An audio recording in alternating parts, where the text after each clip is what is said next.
Агата Кристи. Лекарство для мисс Марпл. Ну-с, и как мы себя чувствуем? Спросил доктор Хейдек. Откинувшись на подушки, мисс Марпл слабо ему улыбнулась. «Гораздо лучше», — ответила она. «Только слабость ужасная.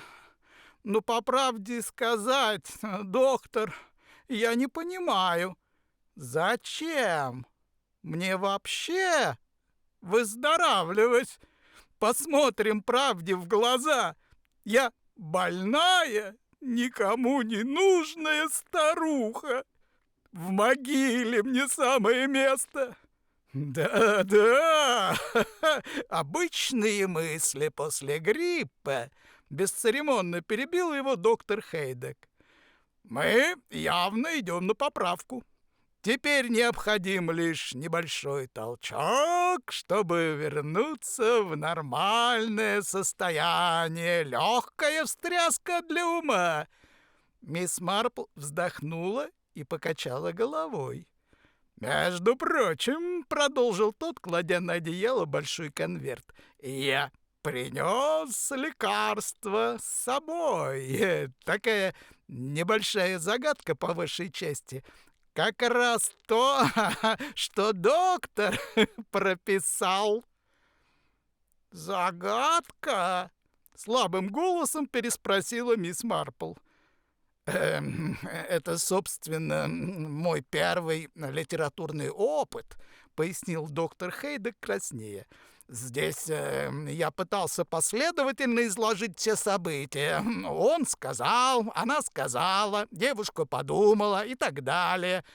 Но все это было на самом деле».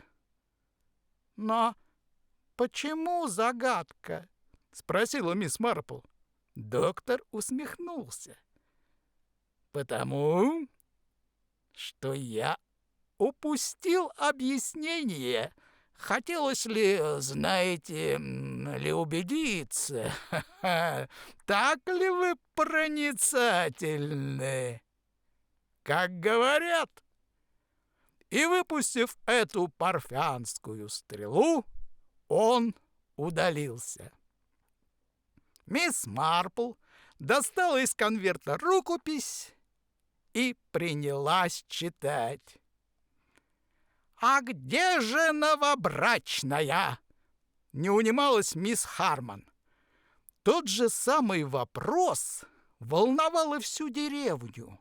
Всем не терпелось увидеть молодую, красивую и богатую жену, которую Гарри Лекстон нашел себе за границей. При этом это случается редко. Все были искренне за него рады. Гарри, этому испорченному юному шалопаю, вообще прощалось все и всегда. Стоило ему состроить жалостливое, убитое горем личико, и даже владельцы разбитых окон расплывались в снисходительной, всепрощающей улыбке.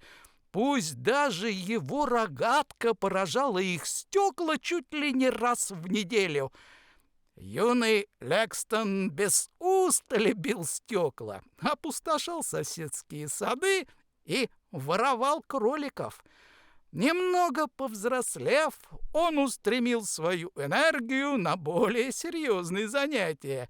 Вскоре он уже просто купался в долгах, а его отношения с дочкой продавца из местной табачной лавки зашли так далеко, что молодому человеку пришлось срочно отправляться в Африку. Тем не менее, деревенские старые девы, эти всемогущие законодательницы общественного мнения, лишь снисходительно улыбались. «Мальчик еще не перебесился, дайте ему время». И вот блудный сын вернулся. И вернулся вроде как действительно остепенившимся. Он преуспел. Рассказывали, что много работал, выкарабкался из долгов и в довершение всего завоевал сердце и, что важнее, руку ослепительной красавицы англо-французского происхождения, обладавшей, кроме того, значительным состоянием. Теперь Гарри мог с радостью, с ровной легкостью позволить себе и особняк в Лондоне, и целое поместье с собственными охотничьими угодьями в какой-нибудь живописном уголке Англии, но он предпочел обосноваться в родных местах, и, что показалось всем особенно романтичным, приобрел заброшенное поместье, на территории которого в маленьком флигеле прошло его детство. В Кингсден-хаус уже лет 70, как никто не жил. Это огромное, величественное здание пришло в полный упадок и запустение. Только престарелый сторож с женой еще уютились во флигеле, который хоть и представлял из себя самую обычную пристройку, сработанную без особых претензий, но со вкусом, благодаря окружавшему его дикому саду и чистоколу высоченных мрачных деревьев, казался самым настоящим зачарованным замком. Когда-то поместье принадлежало майору Лекстону, отцу Гарри, и малыш облазил его вдоль и поперек, изучив каждый уголок заросшего сада. Старый дом всегда таил для него какое-то особое очарование. Когда несколько лет тому назад майор Лекстон умер, в деревне решили, что Гарри никогда уже не вернется в дом своего детства. И вот он вернулся, и мало того, привез с собой молодую жену. Кингсден-хаус ожил. Поместье наводнили строители и архитекторы.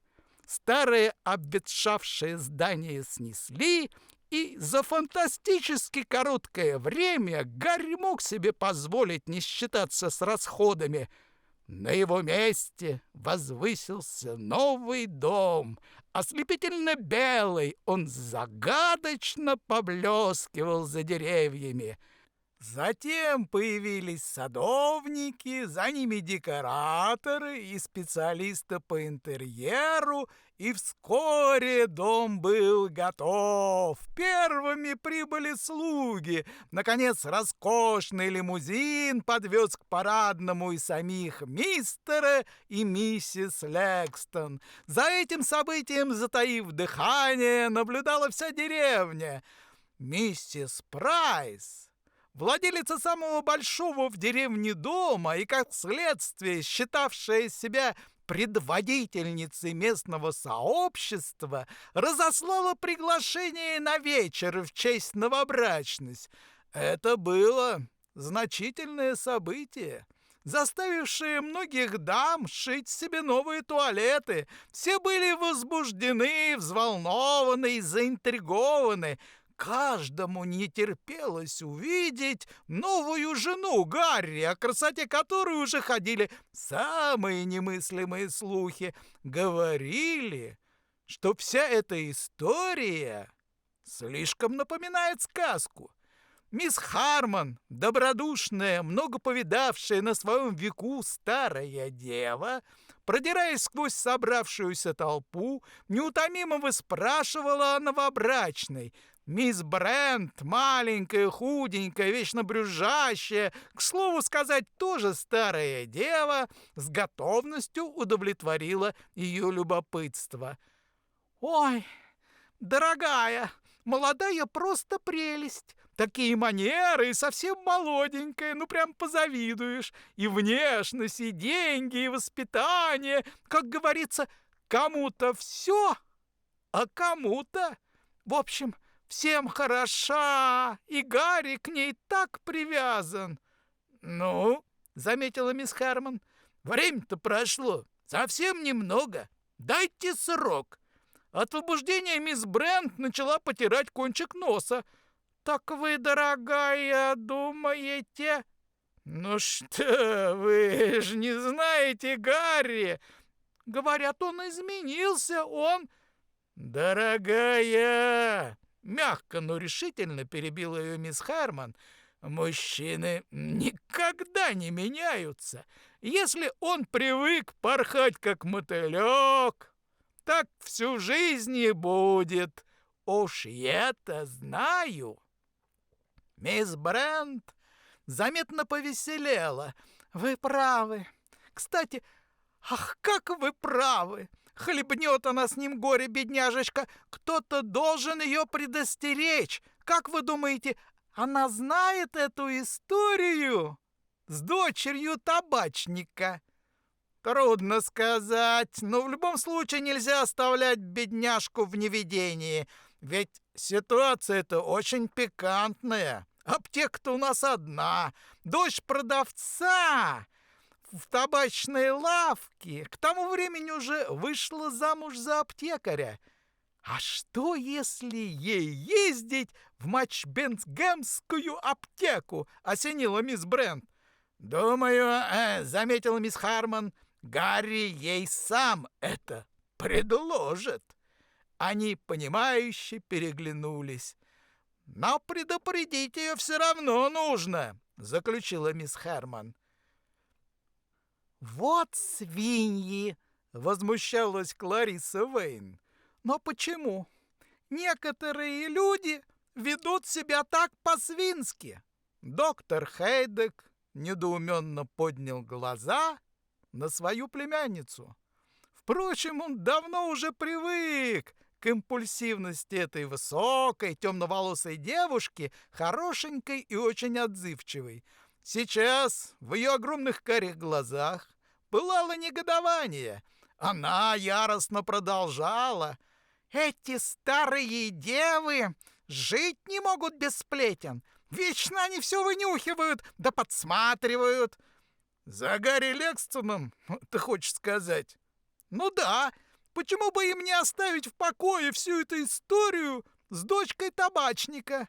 «Ах, вот оно что!» — доктор пожал плечами. «Довольно неприглядная история». «Вот именно! И к тому же давняя. Ну и зачем вытаскивать все это на свет Божий через столько лет? Весьма напоминает вурдалаков, пирующих над трупом». «Ты, конечно, права, милая. Но видишь ли, у нас здесь так мало событий, что люди поневоле обращаются к прошлым. Не пойму только, почему все это так тебя расстраивает?»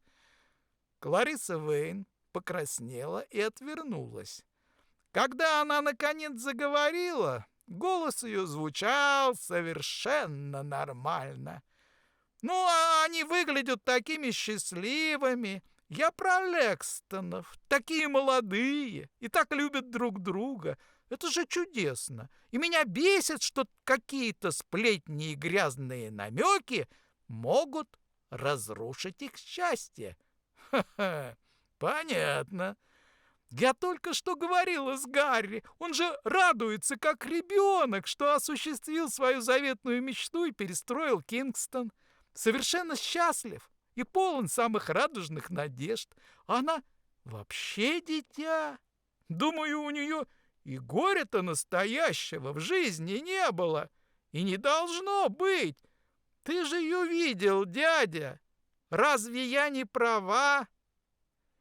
Доктор ответил не сразу.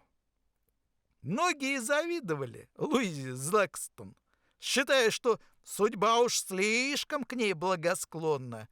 У него же она вызывала воспоминания о популярной песенке из далекого прошлого. Там был такой припев: «Бедная, богатая девочка».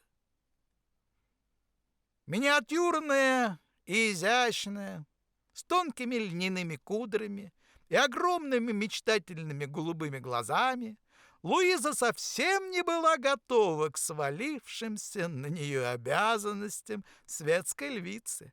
Она едва держалась на ногах от усталости, а поток поздравлений все не иссякал. Ей безумно хотелось домой сейчас же, если Гарри не против. Она украдкой взглянула на мужа. Высокий, широкоплечий и неутомимый, он от всей души наслаждался этим скучнейшим вечером. Бедная, богатая девочка. «Уф!» — вырвалось у Луизы долгий вздох облегчения, когда они, наконец, оказались на свежем воздухе. «Милый, это было ужасно!» Гарри с нежностью посмотрел на жену и рассмеялся. «Просто чудовищно, но теперь все позади. Ты же знаешь, любимая, нужно было пройти через это. Все эти старые девы знали меня, когда я был еще мальчишкой. Они бы просто померли, если бы не смогли тебя увидеть». Луиза отшатнулась в притворном ужасе. «И нам тоже придется устраивать для них приемы?» «Ну что ты, любимая, конечно же нет. Теперь они нанесут нам церемонный визит с визитными карточками и всем таким. Мы ответим им тем же, и дело можно будет считать законченным. Может, заведешь себе каких-нибудь подружек?» Минуты через 2 Луиза спросила: «А тут есть интересные люди?» «Дорогая, это ж провинция. Но попадаются довольно милые особы. Остальные же, боюсь, показаться тебе будут скучными. Тут ведь в основном интересуются садом, лошадьми и собаками. Ты, конечно, будешь ездить верхом. Уверен, тебе понравится. Кстати, хочу показать тебе одну лошадку в Инглинтоне. Ты будешь от нее без ума. Послушная, ласковая и жутко породистая». Впереди уже показались ворота Кингстона, и машина начала замедлять ход, когда перед самым ее капотом, будто из-под земли, появилось существо, нелепее которого было себе и трудно и представить. Выругавшись, Гарри крутанул руль и в самый последний момент избежал столкновения. Существо, стоя посреди дороги, грозило вслед машине кулаком и изрыгало чудовищные проклятия. Луиза испуганно схватила мужа за руку. «Какая жуткая старуха! Кто это?» Лицо Гарри потемнело. «Маргот Тройд. Они с мужем почти 30 лет прожили в тех развалинах, что я снес». «И почему она грозила тебе кулаком?» Гарри покраснел. «Говорят, после смерти мужа она слегка тронулась. Он уже 2 года как умер. Она, кажется, считает, что этот дом принадлежал ей. Ну и теперь она, конечно, осталась без работы». «Она что, голодает?» Побледнела Луиза, имевшая весьма смутное представление о практической стороне жизни. Даже Гарри, прекрасно знавший, насколько отдаляет богатство от контактов с реальным миром, был потрясен. «Боже правый, Луиза, что за мысли? Разумеется, нет. Я назначил ей пенсию, и притом немалую, нашел ей новый коттедж и все такое». «Так что же она злится?» — недоуменно спросила Луиза. Брови Гарри сомкнулись в сплошную мрачную линию. «Откуда мне знать? Я не психиатр. Кажется, она очень любила этот старый дом». «Но ведь ты говоришь, это было просто развалины». «Ну да, так и развалился на части. Крыша сгнила. Не представляю, Как там вообще можно было жить? Ее, правда, это не смущало. Похоже, и впрямь для нее это много значило. И, впрочем, я не знаю. У старой дуры мозги совсем набекрень. Но она, наверное, нас проклинает. Ох, Гарри, как это все нехорошо!» С тех пор зловещая фигура сумасшедшей старухи отравляла Луизе всю радость от жизни в новом доме. Стоило ей выехать за ворота или просто выйти на прогулку с собаками, как она тут же натыкалась на поджидавшую ее старуху. Та стояла согнувшись в 3 погибели и бормотала себе под нос проклятия. Из-под старой мятой шляпы торчали неопрятные седые космы. Луиза больше не сомневалась, что Гарри прав, и старуха действительно сошла с ума. Но ей от этого было не легче. Миссис Маргет Тройд, правда, никогда не пыталась войти в дом, и все эти проклятия и угрозы носили совершенно абстрактный характер, но скрюченная фигура неизменно маячила за воротами усадьбы. Обращаться в полицию было бессмысленно. Гарри объяснил жене, что это только вызовет к старой чертовски сочувствие деревенских. Он, правда, вообще относился к происходящему гораздо проще. «Да будет тебе, дорогая. Скоро ей самой надоест. Может, она так развлекается». «О нет, Гарри, она нас ненавидит, я чувствую. Она желает нам зла». «Ну и пусть желает. Она же не ведьма, милая. Хотя, конечно, похоже. Относись к этому с юмором».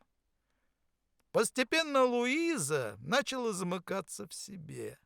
Теперь, когда семейная жизнь перестала быть чем-то новым и неизведанным, она чувствовала себя страшно одинокой и неприкаянной. После Лондона и Ривьеры тихая английская провинция казалась ей скучнейшим местом на свете. Обученная искусству икебаны, она, тем не менее, ровным счетом ничего не понимала в садоводстве. Собак она побаивалась, а с соседями тяготилась. Единственным ее утешением стала верховая езда. Иногда они катались с Гарри, но он все чаще оказывался занят усадебными делами, и ей приходилось отправляться на прогулку одной. Она медленно объезжала окрестности, наслаждаясь стремительной поступью великолепного коня, подаренного ей Гарри.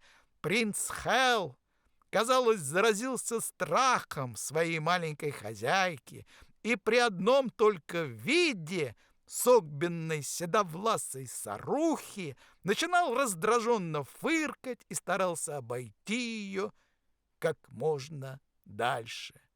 Однажды Луиза все-таки набралась смелости. Возвращаясь с очередной прогулки, она уже прошла было мимо старухи, по своему обыкновению делая вид, что не замечает ее, но вдруг остановилась и, задыхаясь от волнения, спросила: «Что вам от меня надо?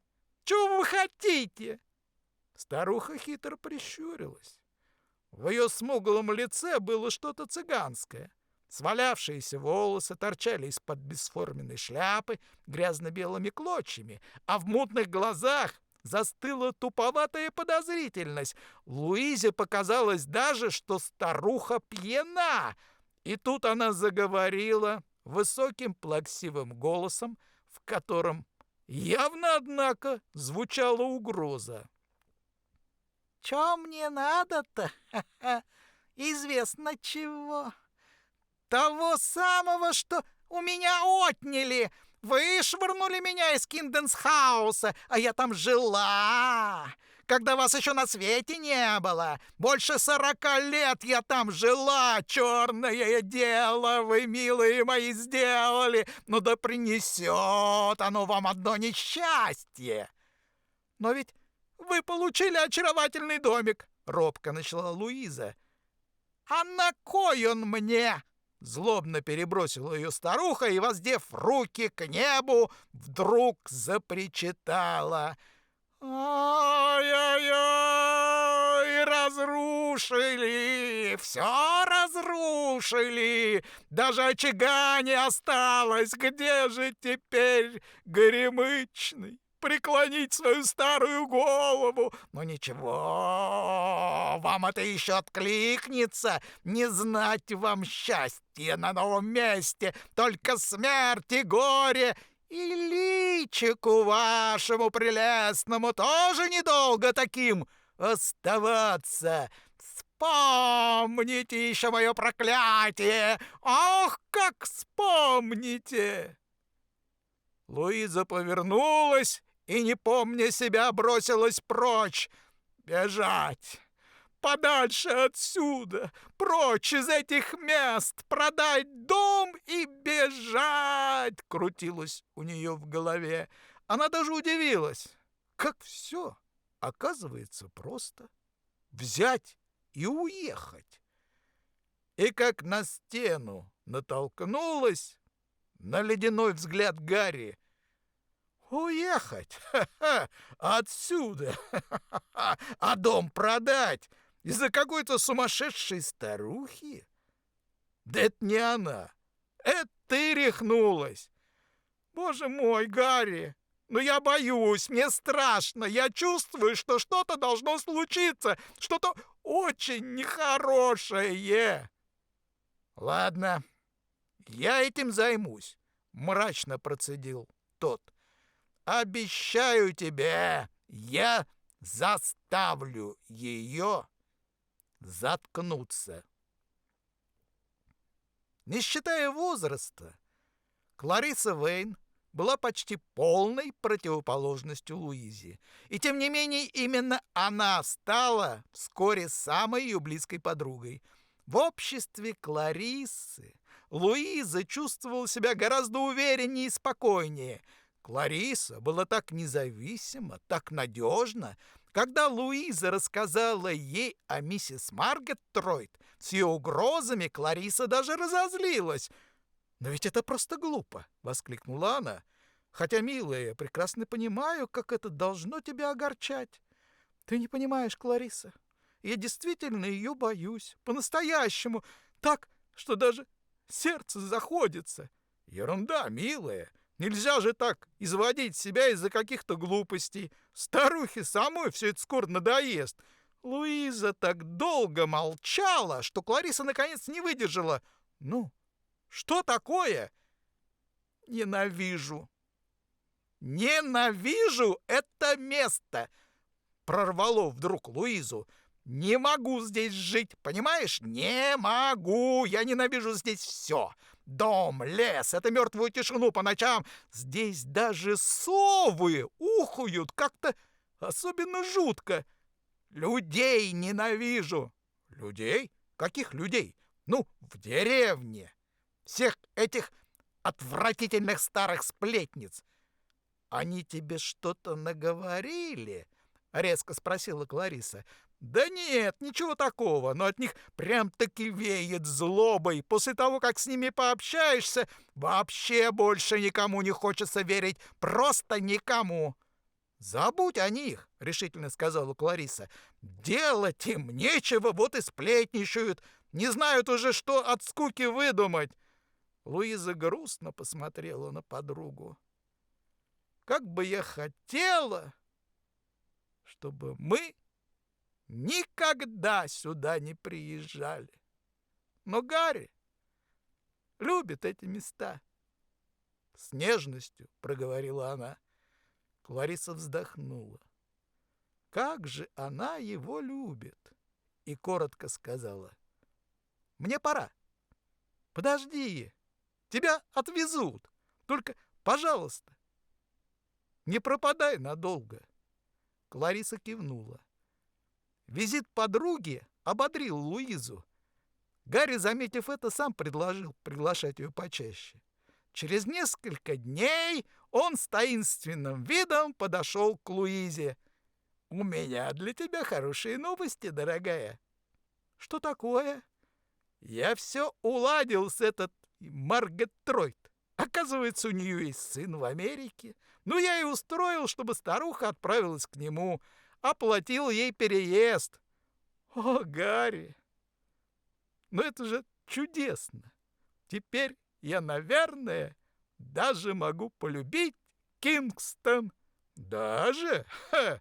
Но ведь это самое прекрасное место в мире.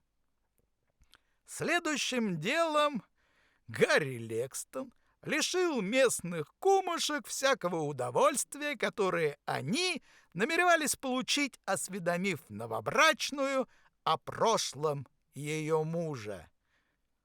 Мисс Хармон и Клариса Вейн как раз находились в аптеке мистера Эджа, когда туда вошли Гарри Лексton и его жена. Мисс Хармон покупала нафталин, а Клариса — пакетик борокса. Поздоровавшись с дамами, Гарри повернулся к прилавку и попросил зубную щетку, но вдруг замер на полуслове и, будто не в силах поверить своему счастью, вскричал: «Не может быть! Белла, это ты?» Мисс Эдж, появившаяся из подсобного помещения, просияла и расплылась в радостной улыбке, продемонстрировавшей великолепные белые зубы. Из хорошенькой темноволосой девушки она успела превратиться в зрелую привлекательную женщину, хотя она сильно располнела, а лицо давно утратило юношескую наивность. Ее большие карие глаза были по-прежнему прекрасны. «Я мистер Гарри, конечно, я! Сколько лет прошло!» — нежно проговорила она. Гарри обернулся к жене. «Познакомься», — сказал он. «Белла, моя первая любовь. Я был просто без ума от нее. Правда?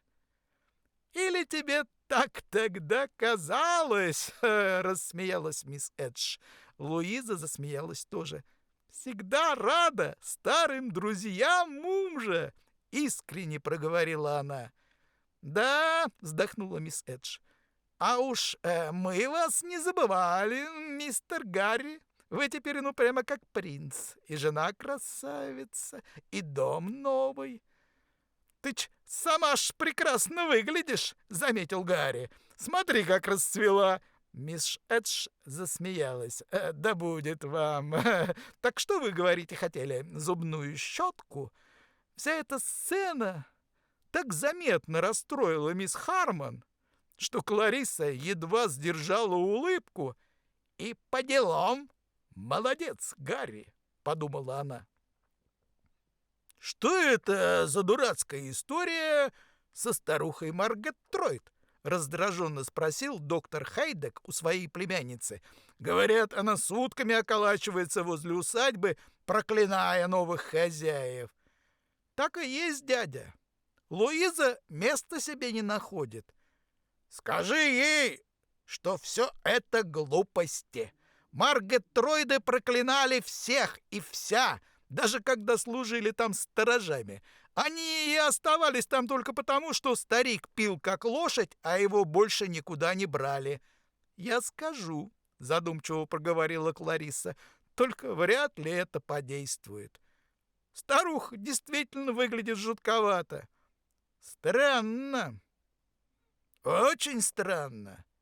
Когда-то она просто обожала маленького Генри. Ну, неважно, в любом случае они скоро от нее избавятся. Гарри оплатил ее переезд в Америку. А через 3 дня случилось несчастье. 2 мужчин, как раз подъехавшие к усадьбе на хлебном фургоне, видели, как все это произошло. Луиза выезжала на принца Хелли из ворот, когда старуха Маргет Тройт, что-то крича и размахивая руками, бросилась чуть не под копыта лошади. Принц Хелл встал на дыбы и понес. Луиза не удержалась в седле. Один из мужчин остался возле лежавшей без сознания Луизы, а другой бросился в дом за помощью. Из дома выбежал мертвенно-бледный Гарри Лекстон. Втроем они сняли с петель дверь фургона, положили на нее Луизу и перенесли в дом. Она умерла, не приходя в сознание, еще до прихода врача. Конец рукописи доктора Хейдека. Когда доктор Хейдек навестил больную в следующий раз, он с удовлетворением заметил, что щеки мисс Марпл порозовели, а к глазам вернулся прежний блеск. Она явно ожила. «Ну, и как вам мой стиль?» — осведомился врач. «Вы подаете надежды, доктор», — деликатно ответила мисс Марпл. «Только где ж тут загадка?» «Как? Неужели я должен это вам объяснять?» Протянула мисс Марпл. «Вы, наверное, имеете в виду странное поведение этой старухи. Действительно непонятно. Ладно бы еще ее выгнали из собственного дома, так мало того, что и дом не ее, и он ей еще, насколько я поняла, никогда не нравился. Да все это действительно выглядит довольно-таки подозрительно. Кстати, что с ней потом стало? Несчастье с Луизой так ее напугало, что она тут же удрала в Ливерпуль. Решила, что подождет свой корабль там. Кое для кого очень удобно. Не правда ли?» — заметила мисс Марпл. «Что ж, думаю, загадка ее поведения решается очень просто. Подкуп, не так ли? Это ваше заключение? Конечно. Когда кто-то начинает себя вести не так, как ему это свойственно, на то должно быть причины. Кто-то явно ей заплатил. И вы знаете, кто? Думаю, да. Боюсь, дело здесь, как всегда, в деньгах. Кстати, вы замечали, что мужчины всегда увлекаются одним и тем же типом женщин? Нет, знаете, как-то не приходилось. Ну, хорошо. Вот посмотрите. Первая любовь Гарри Лекстона — жизнерадостная брюнетка Белла Эдж. Ваша племянница Клариса принадлежит к тому же типу. А вот бедняжка Луиза была совсем другой. Тихая, совсем домашняя, блондинка. Абсолютно не в его вкусе. Стало быть, он женился на ней исключительно из-за денег. И из-за них же и убил. Убил? Я не ослышался? К сожалению, нет, доктор. Думаю, Гарри Лекстон принадлежал к тому типу людей, которые очень нравятся женщинам, но совершенно неразборчивы в средствах. Полагаю, он собирался, получив деньги Луизы, жениться на вашей племяннице. Насколько я понимаю, в деревне считали, что он кокетничает с мисс Эдж. Только я сильно сомневаюсь, что он делал это искренне.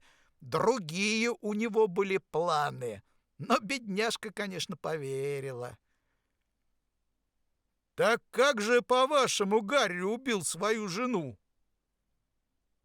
Несколько минут мисс Марпл сидела с отсутствующим видом, устремив вдаль взгляд своих выцветших голубых глаз. Потом медленно заговорила. Все было просчитано до мелочей. Даже прибытие хлебного фургона, водители которого должны стать свидетелями. Они и стали. Увидев старуху, они, естественно, отнесли испуг лошади на ее счет. Только, думается, мне испугалась она совсем по другой причине. Знаете, в детстве Гарри удивительно ловко управлялся с рогаткой. Или, может быть, духовое ружье. В сущности, это не важно. Когда Луиза выезжала из ворот, в лошадь выстрелили. Она, естественно, понесла и сбросила свою всадницу. Мисс Марпл нахмурилась и замолчала. Конечно, Луиза вполне могла разбиться насмерть при падении, медленно продолжила она. Но не тем человеком был Гарри Лексton, чтобы оставлять что-то на волю случая, иначе зачем бы ему тратить свое время на мисс Эдж? Сильно подозреваю, что при ближайшей ревизии ее муж не досчитался какого-нибудь сильнодействующего наркотика или яда. Думаю, Гарри Лексton ввел его Луизе перед вашим приходом, совершенно уверенный, что падение с лошади покажется вам вполне убедительной причиной столь скорой смерти. Доктор Хайдек кивнул. «А почему вы его заподозрили?» — поинтересовалась мисс Марпл. «Честно говоря, мне бы и в голову не пришло. Помог случай. Вы же знаете, убийца, совершенно уверенный в безупречности своего плана, впадает в нечто вроде эйфории и становится удивительно беспечен. В общем, я как раз подошел к нему, чтобы выразить свои соболезнования. Как сейчас помню, мне было чертовски жаль парня. Ну, а ему вздумалось полезть в карман за платком. Я, как понимаю, слезы вытереть. И у него из кармана выпал шприц для подкожных инъекций. Он его, конечно, сразу спрятал, но с таким видом, что тут уж любой на моем месте задумался бы. Здоровью Гарри Лекстона позавидовал бы буйвол. Наркоманом он тоже не был. Так на кой черт, спрашивается, ему шприц?